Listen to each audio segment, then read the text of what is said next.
අද වීඩියෝ එකත් එක්ක එකතු වෙන යාළුවෝ හැමෝම අයිබෝවන් කියලා පිළිගන්නවා. Photoshop වගේ Adobe software එකක් පාවිච්චි කරනවා නම් මේ වෙනකොටත් ඔයාලට මේ වගේ මැසේජ් එකක් ඇවිත් ඇති. crack දාලා පාවිච්චි කරන software වලට genuine license එක ගන්න කියලා මේ මැසේජ් එක ඇවිත් තියෙනවා. genuine license එක සල්ලි දීලා ගන්න නැතුව මේර එක හදාගන්න විදිය කියලා දෙන්නද?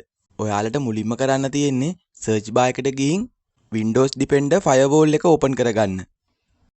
ඒකේ වම් අත පැත්තේ උඩම බලා ගන්න පුළුවන් inbound rules කියලා එකක් තියෙනවා. ඒක ක්ලික් කරලා ඊට පස්සේ දකුණු පැත්තේ තියෙන new rule කියන එක ක්ලික් කරන්න. ඊට පස්සේ මේ විදිහේ window එකක් open වෙනවා. ඒකේ program කියන එක ටික් වෙලා තියෙද්දි next කියන එක ක්ලික් කරන්න.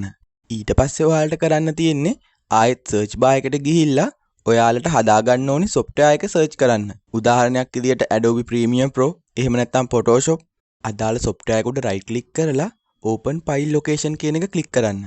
ඊට පස්සේ ඔයාලට ෆයිල් එකේ ලොකේෂන් එක හොයාගන්න පුළුවන්.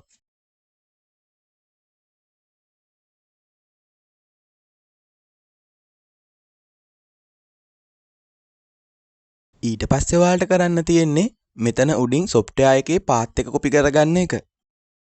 ඒ copy කරගත්ත path එක මෙතෙන්ට paste කරලා ඊට පස්සේ next කියන එක ක්ලික් කරන්න. දැන් කරන්න තියෙන්නේ මෙතන block the connection කියන එක ක්ලික් කරගෙන next කියන එක ක්ලික් කරන්න. ඊට පස්සේ මෙතන name කියන තැනට ඔයාගේ software එකේ නම type කරගෙන finish කියන එක ක්ලික් කරන්න. ඊට පස්සේ මෙතන වම් පැත්තේ තියෙන outbound rules කියන එක ක්ලික් කරලා ආයෙත් new rule කියන එක ක්ලික් කරන්න. එතකොටත් ඔයාලට කලින් වගේ window එකක් open වෙනවා. ඒකෙත් පළවෙනිට program කියන එක ටික් කරගෙන next කියන එක ක්ලික් කරන්න.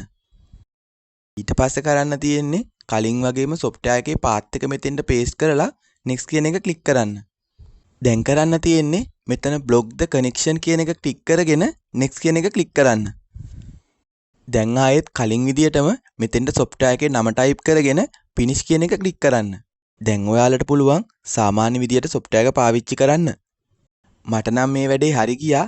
බලන්න ඔයාලටත් මේක හරියනවද කියලා. මේ විදියට try කරලා ඔයාගේ result එකත් comment එකක් දාන්න.